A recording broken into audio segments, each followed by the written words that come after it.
আমি ববিতা ম্যাডামের পথ ধরেই হাঁটছি। শাবনূর।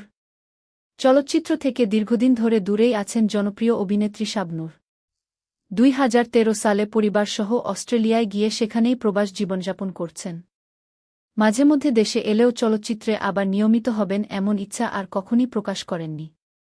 সম্প্রতি মুঠোফোনে সুদূর অস্ট্রেলিয়া থেকে আলাপকালে তিনি বলেন, আমার একমাত্র পুত্র আইজানকে যোগ্য মানুষ হিসেবে গড়ে তুলতেই এখন পুরো সময়টা কাজে লাগাচ্ছি।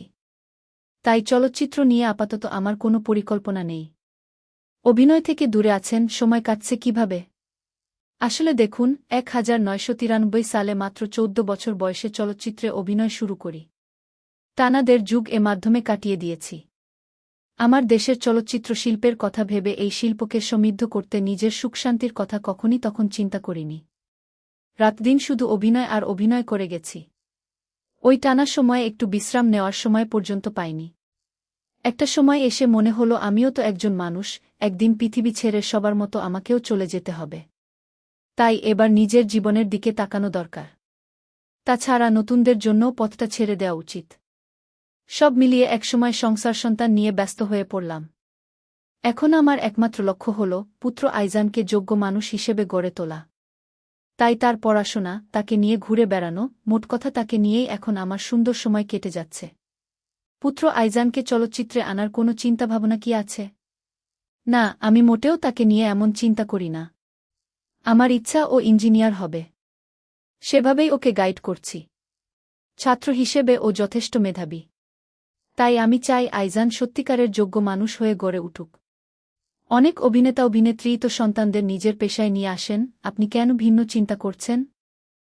দেখুন, এখন কি আগের মতো চলচ্চিত্রের প্রতি সাধারণ মানুষের আগ্রহ আছে? এখন বিনোদনের প্রচুর মাধ্যম হয়েছে। বলতে গেলে প্রযুক্তির উন্নয়নের কারণে বিশ্ব বিনোদন এখন মানুষের হাতের মুঠোয়।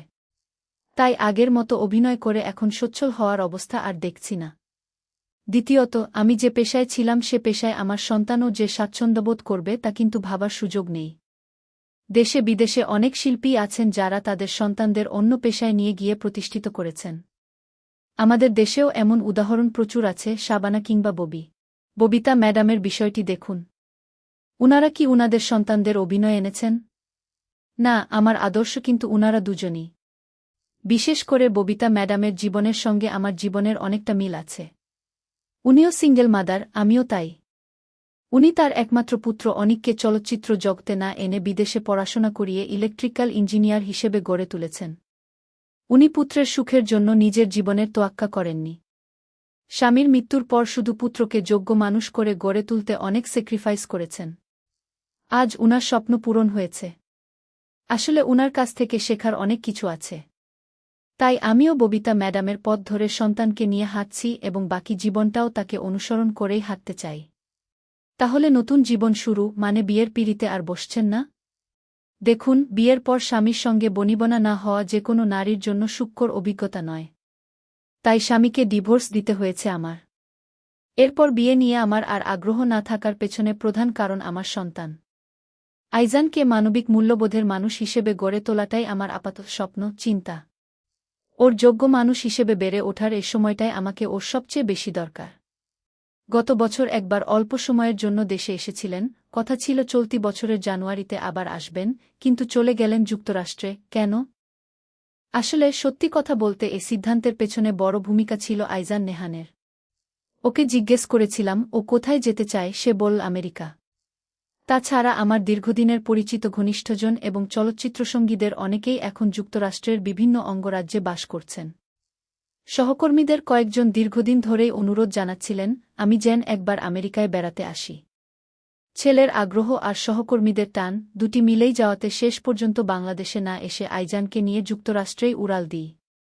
হ্যাঁ, এই সফরের পেছনে আরেকটা কারণ ছিল, সেটি হলো অনেক দিন ধরে আমার ইচ্ছা ছিল স্নোফল দেখার। এবার সেই স্বপ্ন পূরণ হয়েছে। টানা কয়েকদিন দেখার সুযোগ হয়েছে। দীর্ঘ অভিনয় জীবনে নানা গুঞ্জনের মুখে পড়েছিলেন, তখন মনের অবস্থা কেমন ছিল? না, আমি এসব কখনই পাত্তা দিইনি। যদি এসব নিয়ে মাথা ঘামাতাম তাহলে অভিনেত্রী শাবনূর হতে পারতাম না। আসলে নায়ক নায়িকার জনপ্রিয়তা মানে তাকে নিয়ে আলোচনা হবে, সমালোচনা হবে, গুঞ্জন হবে।